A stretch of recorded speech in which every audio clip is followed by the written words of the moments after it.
Truth. One word. Truth. What is truth? What is this thing we call truth? Where does it come from?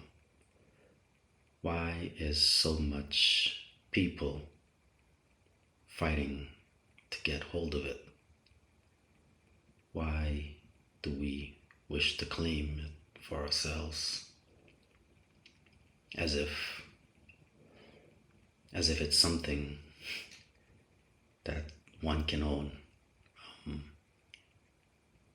It's very, very, very funny and profound and also scary.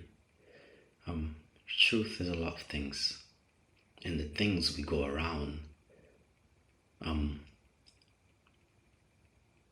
idealizing on truth as humans, as human beings. It's very, very peculiar.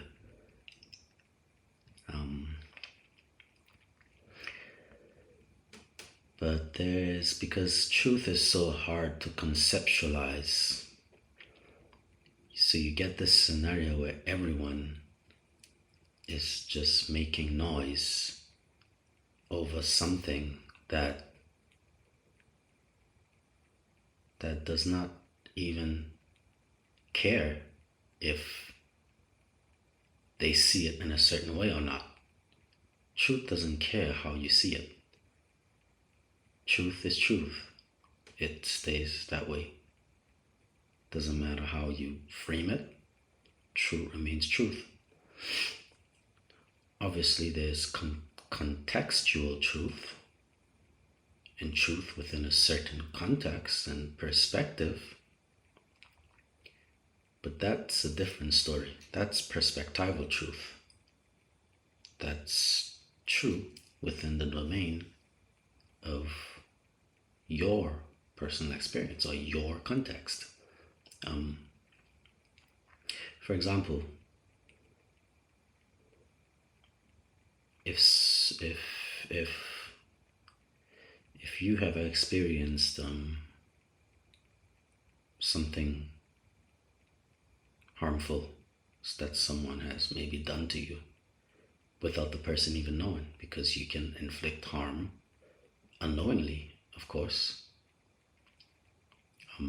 your truth then becomes you have been harmed by that person. But that person's truth is he was just going about his day, just doing his normal things that he do, and maybe he stepped on your foot by mistake. He did not even realize it. His truth is nothing happened. But that's perspectival truth. That's truth with a common T. Absolute truth. Absolute truth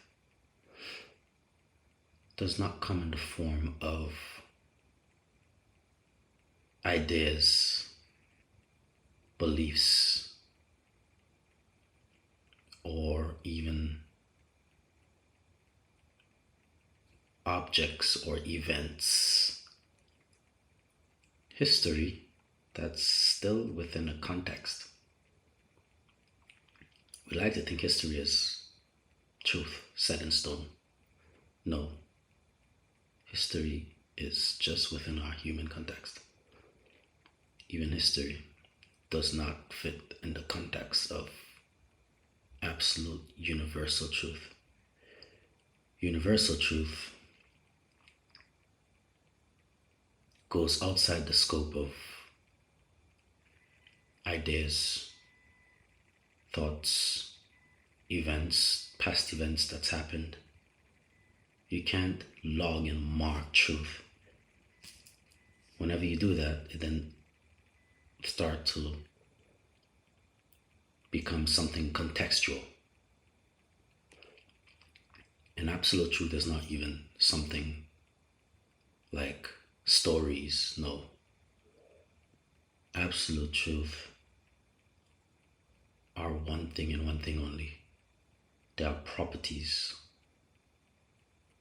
That's the best word. That's the best human word I think I can find right now for this. Absolute truth are a set of properties. For example, absolute truth remains the same, independent of the context that it frames itself in. Even if the context can be paradoxical within the different contexts, even if the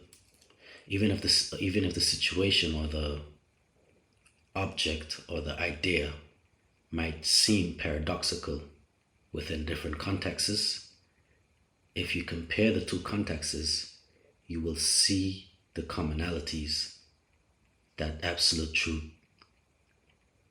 managed to retain despite of the conflicting, paradoxical, opposing contexts. And that's the beauty of absolute truth.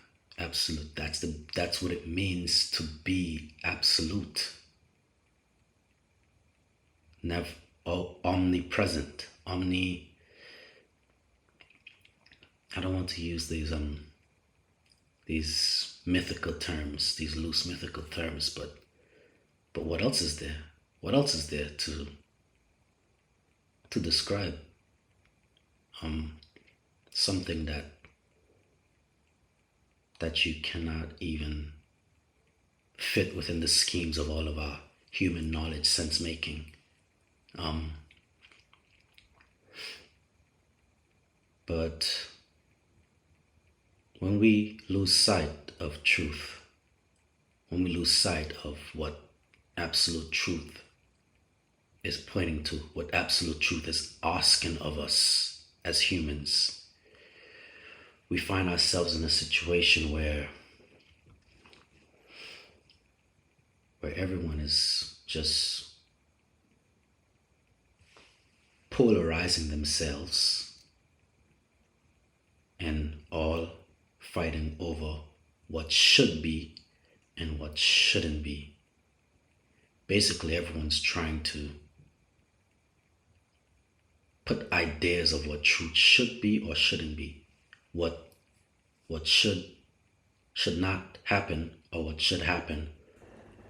It's not so much that those problems doesn't matter. It's more like they are creating more problems because of how much we obsess over them. Through our obsession, we are amplifying our problems. But when you just remove all of the noise, just get it away, and you focus on what's absolute, not situational, not things that are right within a certain context, or things that seems true within a certain context. Because that's how you find absolute truth. When you find commonalities and paradoxes and polarity and opposing situations and views, that's how you start to be able to gain insight on how to spot absolute truth. But if you are just so distracted by all of the noise, you never get a chance to do this. You never get a chance to do this. And when you do this, and when you do see absolute truth, and you do know absolute truth, and you do feel absolute truth,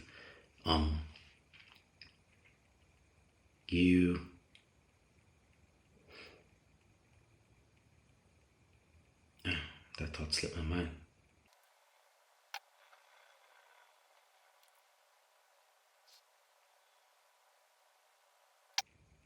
Yes, when you do feel absolute truth, when you do start to know absolute truth, when you do start to be able to see and be aligned with absolute truth, what truth is asking of you, what truth is asking of us as humans,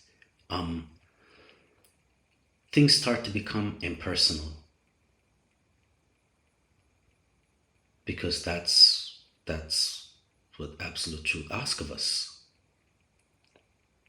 absolute truth asks us one thing. The reason why we're here on this earth is for one purpose only: self mastery. To master your mind, master self knowledge.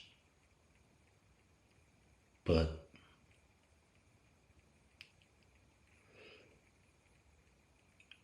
that's something that culture constantly distracts us from being able to put any kind of effort towards. And if you get sucked into the noise, you get sucked in. And even if you're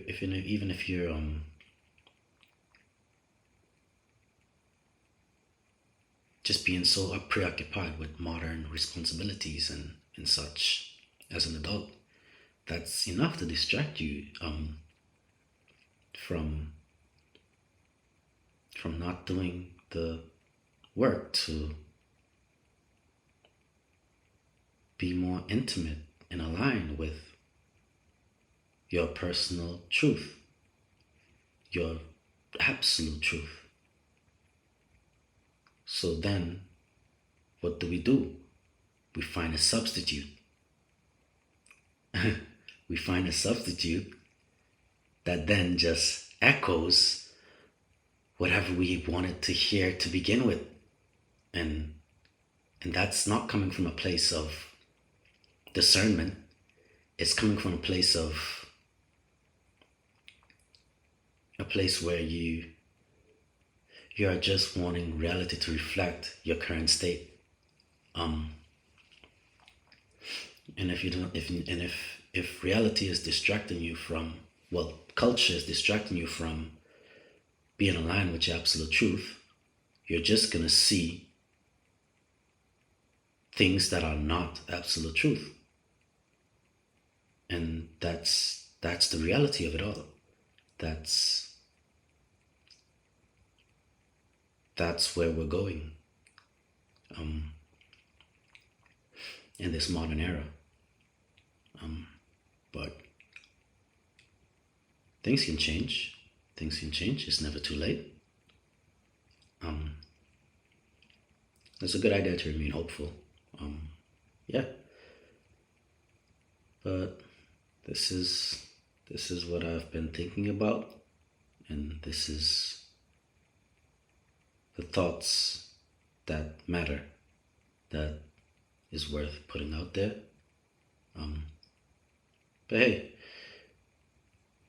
I hope this resonates with someone out there, and to start stepping into your absolute truth. And I wish you luck. Good luck.